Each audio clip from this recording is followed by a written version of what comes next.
Hello guys, welcome back to Zik, the programming guide channel. My name is Beatrice, and in today's video I'll be showing you how to find saved videos on YouTube.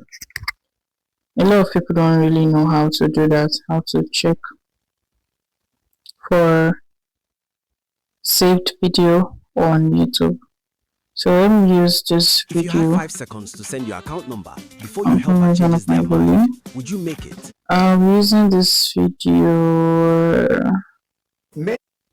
Okay. Let's use this for example. In this video, let's see, I like this video. To get your 1,000 what you need to do, you can see save if you try this program, to watch later. So click on that. Into it.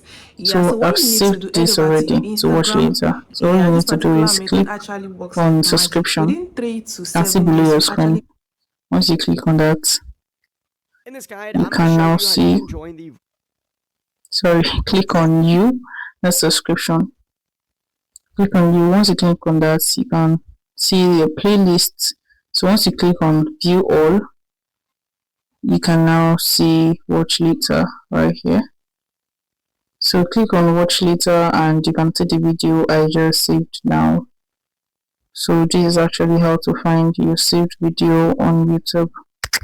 If this guide was helpful, give this a thumbs up and subscribe to get more helpful tips like this. Thanks for watching guys. I'll see you in my next video. Bye.